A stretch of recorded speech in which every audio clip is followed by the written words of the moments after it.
오늘 우리에게 주시는 하나님의 말씀은 구약 시편 51편 말씀입니다.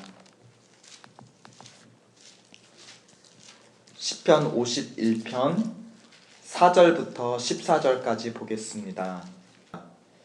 내가 주께만 범죄하여 주의 목전에 악을 행하였사오니 주께서 말씀하실 때에 의로우시다 하고 판단하실 때에 순전하시다 하리이다. 내가 죄악 중에 출생하였으며 모친이 죄 중에 나를 잉태하였나이다. 중심의 진실함을 주께서 원하시오니 내 속에 지혜를 알게 하시리이다. 우슬초로 나를 정결케 하소서. 내가 정하리이다. 나를 씻기소서. 내가 눈보다 희리이다. 나로 즐겁고 기쁜 소리를 듣게 하사 주께서 꺾으신 뼈로 즐거워하게 하소서. 주의 얼굴을 내 죄에서 돌이키시고 내 모든 죄악을 도말하소서. 하나님이여, 내 속에 정한 마음을 창조하시고 내 안에 정직한 영을 새롭게 하소서. 나를 주 앞에서 쫓아내지 마시며 주의 성신을 내게서 거두지 마소서.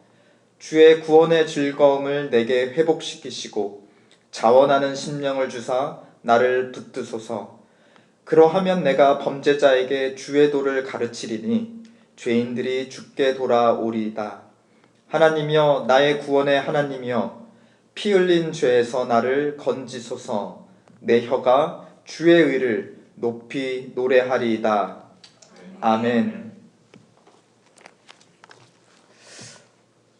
오늘 본문은 시편의 대표적인 회개시입니다.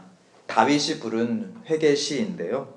우리가 잘 알다시피 그는 그의 충성된 부하 우리아의 아내를 범했습니다. 거기서 그치지 아니하고 그의 충성된 부하를 죽음으로 몰아 넣었습니다. 그런데 4절, 우리가 읽은 첫 절이었던 4절에 보면 그는 내가 주께만 범죄하였다라고 합니다. 그는 뻔뻔하게도 사람에게 행한 범죄는 부인하고 있는 걸까요? 자신은 하나님께 용서를 구했고 또 용서를 받았으니 나는 당사자에게는 용서를 받을 필요가 없다라는 것일까요? 그렇지 않습니다. 도리어 정반대입니다. 하나님에게만 범죄했다고 인정함으로써 우리아에게 범한 범죄를 가장 철저하게 인정한 것이었습니다. 사람에게 행한 모든 범죄가 결국은 하나님에게 행한 범죄였음을 인정한 것이고, 그것으로 말미암아 자기가 범한 범죄가 얼마나 가장 끔찍한 범죄인지를 그 스스로 인정하고 있는 것이었어요. 특히 그 사람이 하나님의 언약에 속한 언약 백성이라면 더더욱 그렇습니다. 본문은 다윗의 회개를 우리에게 가르쳐 줍니다. 그리고 우리가 하나님의 백성으로서 어떻게 하나님 앞에 회개해야 되는지를 잘 가르쳐 주고 있죠. 근데 그것을 통해서 보여주고 있는 더 큰 그림이 있다면 하나님의 언약으로 묶여져 있는 그 하나님의 언약 백성 공동체는 과연 어떤 공동체인가를 우리에게 드러내고 있습니다. 그러니까 다윗의 회개가 빙산에 드러난, 수면 위로 드러난 일각이라면 그 수면 아래 정말 거대한 덩어리가 있다면 그것은 바로 하나님이 사랑하시고 하나님이 창조하시고 또 보호하시는 하나님 공동체의 모습인 것입니다. 하나님으로부터 모든 백성이 마치 거미줄처럼 서로 연결되어 있는 그림을 오늘 시편은 그려주고 있습니다. 거미줄 하나를 건드려도 전체가 다 흔들리고, 그러니까 이제 벌레 하나가 거미줄 맨 끝을 딱 건드려도 거미가 그것을 알아채고서는 가운데 있다가 그것을 잡아먹으려고 오지 않습니까? 거미줄이 중심으로부터 끝까지 모두 연결되어 있듯이 하나님의 언약 백성 공동체는 언약이라는 줄로 하나님으로부터 모든 백성들이 다 서로서로 연결되어 있다는 것입니다. 맨 아랫줄 하나를 누군가 끊어낸다. 다윗이 우리아라는 사람의 생명을 끊어냈습니다. 그렇다면 그것이 다윗에게만 영향을 미쳤던 것일까요? 그렇지 않습니다. 서로 언약의 끈으로 연결되어 있기 때문에 언약 공동체 전체를 흔든다는 것입니다. 그리고 결국 가장 중심에 연결되어 있는 누구의 마음까지도 상하게 하고 뒤흔든다는 것입니까? 바로 하나님마저 뒤흔든다는 것입니다.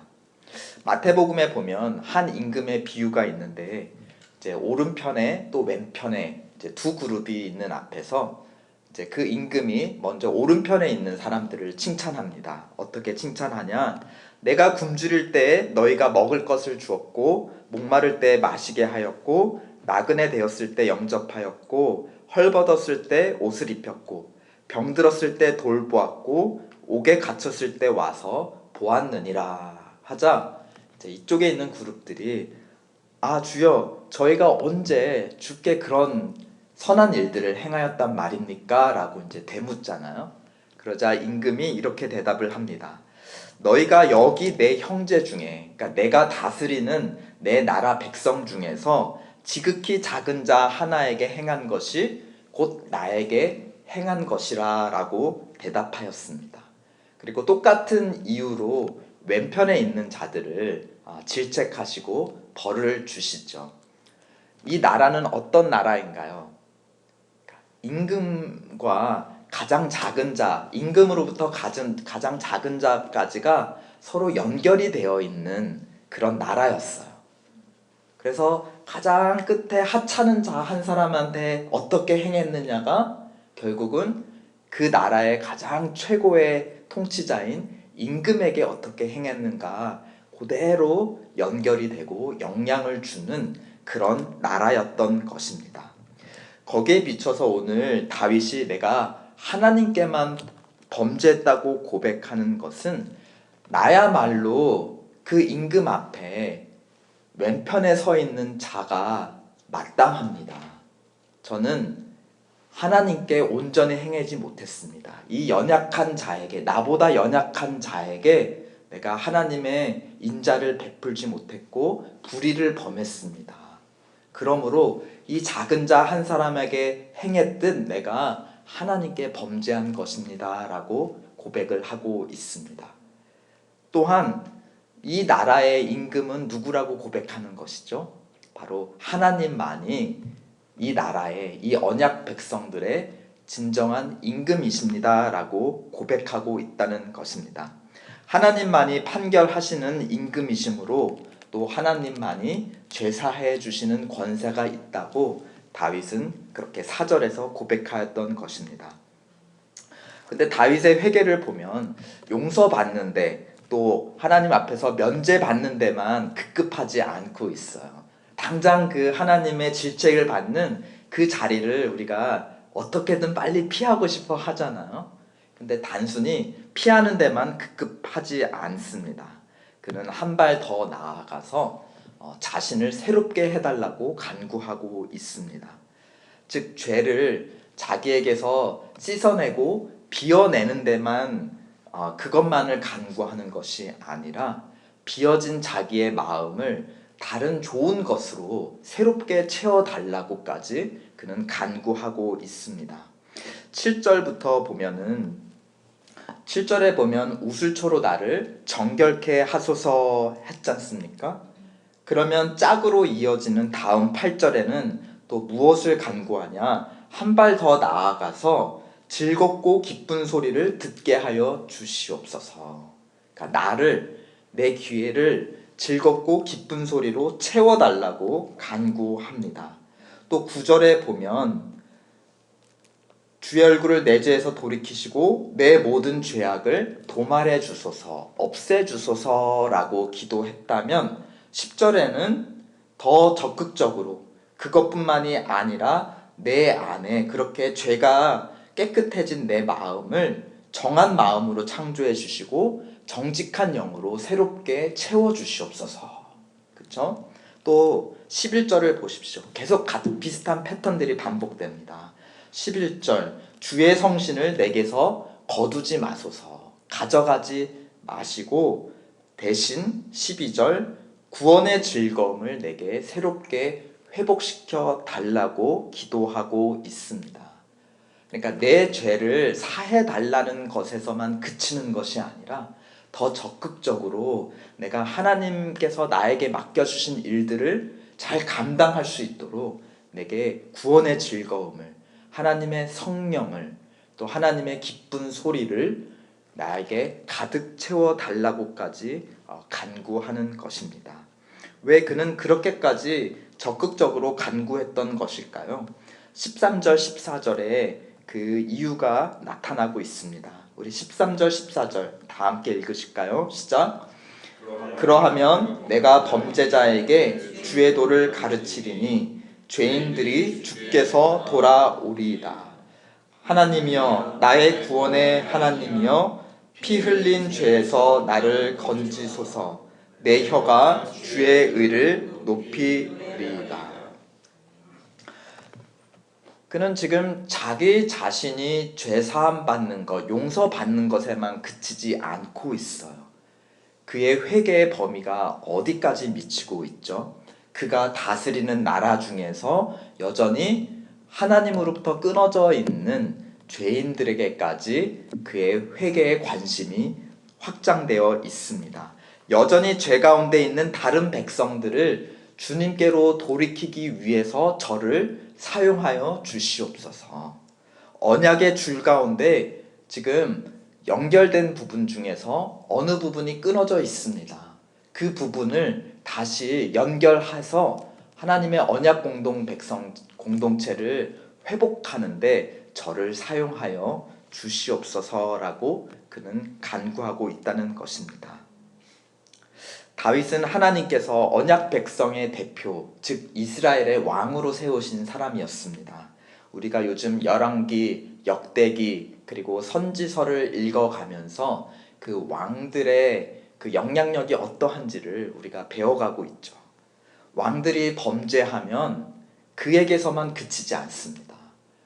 온 이스라엘 백성들이 함께 범죄를 합니다.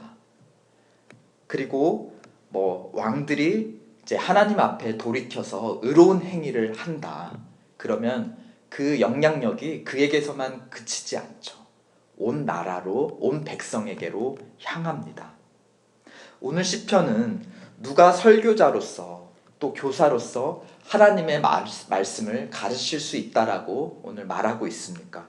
또 누가 찬양팀으로서 하나님의 찬송을 이끌기에 적합하다고 가르치고 있습니다. 그 사람은 단순히 자기 죄를 고백하고 자기 자신을 부인하는 데서만 그치는 사람은 아닐 것입니다.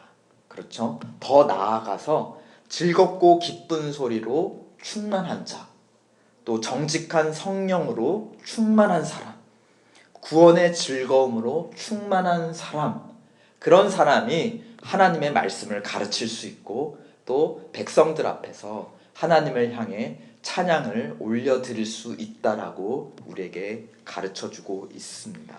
즉 십자가만을 경험한 사람이 아니라 십자가 넘어 부활의 능력까지도 경험하는 자, 그 사람이 하나님 언약 공동체의 그런 지도자, 영향력 있는 리더 역할을 할 수 있다고 말하고 있습니다. 다윗의 간구는 그보다 더 넘어가게 됩니다. 다윗은 마지막으로 무엇을 위해서 간구하느냐? 하나님을 향해서 하나님, 그러하오니 하나님의 역할을도 하나님은 잘 감당해 주십시오라고 하나님을 향해서도 간구하고 있습니다. 그의 마지막 간구는 하나님을 향해 있어요. 18절을 보실까요?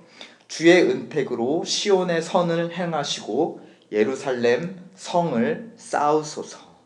즉 시온 혹은 예루살렘을 보호해달라고, 하나님의 언약 공동체를 보호하고 지켜달라고 하나님께 간구하고 있습니다. 그는 결국 하나님이 이 언약 공동체의 왕이심을 인정하고 있고 하나님만이 그 공동체의 회복을 완성할 수 있는 완성자이심을 고백하는 것입니다. 그러니까 다윗이 바란 것은 자기 자신만의 회복이 아니었어요. 그렇죠. 자기 자신을 넘어서 자기와 함께 속해 있고 언약의 끈으로 연결되어 있는 자기 백성들이 회복되게 도와주시옵소서. 그리고 마지막에 그 언약의 종결자이고 완성자이신 누구를 향해서 하나님도 하나님의 일을 행해 주십시오라고 지금 고백하고 있는 것입니까? 바로 제가 이미 말했네요. 하나님. 그러니까 오늘 다윗의 회개를 통해서 우리는 이 하나님의 나라가 언약 공동체가 서로 연결되어 있는 그림을 보게 되는 것입니다. 그렇죠? 우리 교회도 하나님의 언약 공동체입니다. 우리가 하나님과 나 자신만 언약으로 묶여 있는 것이 아니에요. 하나님이 우리를 부르실 때에는 백성으로 부르시지 않습니까? 우리도 서로 언약의 줄로 묶여져 있다라는 것입니다.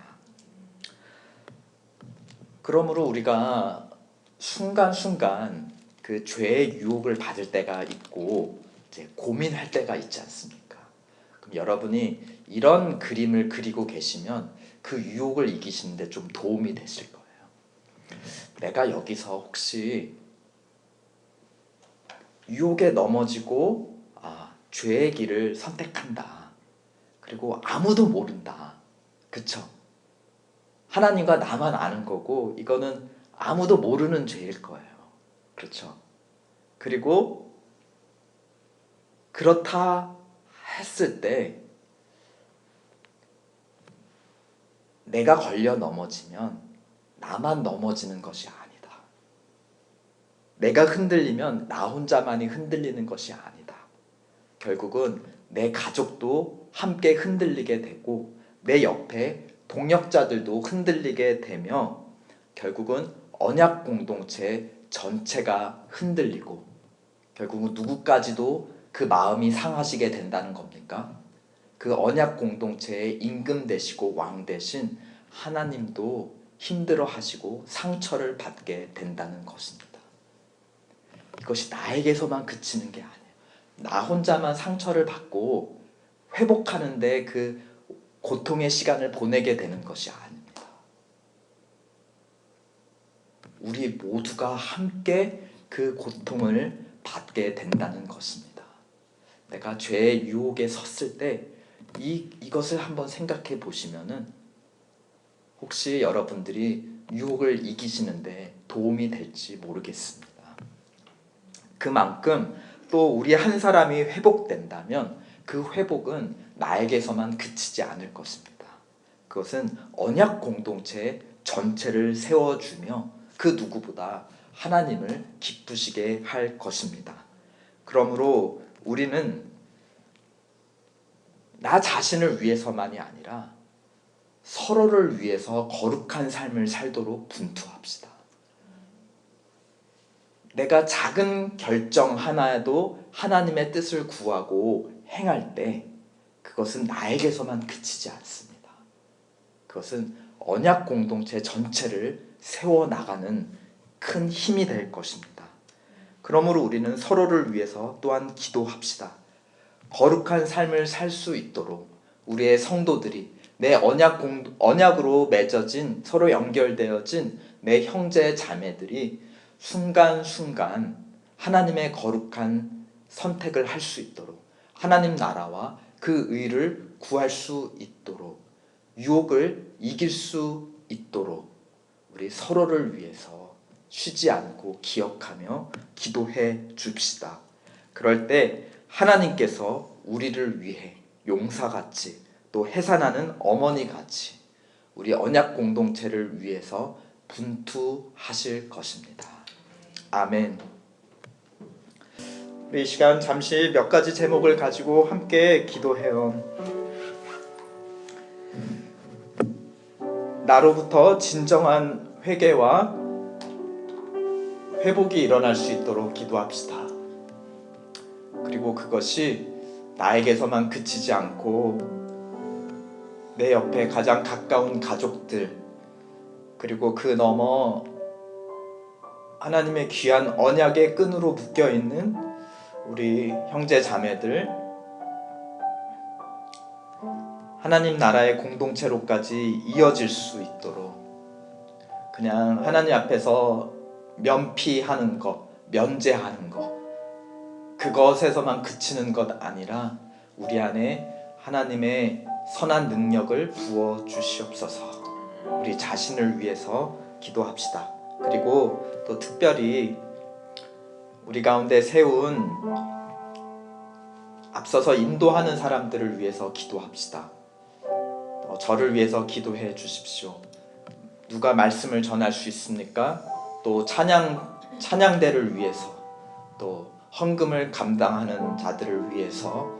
우리가 모두가 사실은 다 리더예요. 우리가 작은 공동체예요. 그렇지만 특별히 말씀 전하는 자, 또 찬양 인도하는 자, 또 하나님의 헌금을 다루는 자들을 위해서 기도해 주십시오. 왕들이 넘어지면 더 크게 공동체가 흔들렸던 것처럼 또 그런 사람들이 넘어지면 공동체가 더 크게 흔들리고 하나님의 마음이 더 아프십니다. 우리 그 사람들이 정직하게 하나님의 일을 감당할 수 있도록 기도해 주십시오. 그리고 마지막으로 우리 가운데 내가 생각하는 연약한 자들을 위해서도 함께 기도합시다. 그들이 연약한 상태로 남아있으면 우리도 연약해집니다. 그리고 하나님의 마음이 무척 아프십니다. 그들에게 행하는 것이 곧 하나님에게 행하는 것과 같다 하였습니다. 우리가 생각나는 연약한 자가 있거든 그들이 회복되게 도와주시옵소서. 그리고 나를 통해서 그들이 회복되는데 나를 사용하여 주시옵소서. 우리 생각나시는 대로 자신과 또 동역자들과 또 특별히 연약한 자들을 위해서 이 시간 함께 기도하시겠습니다.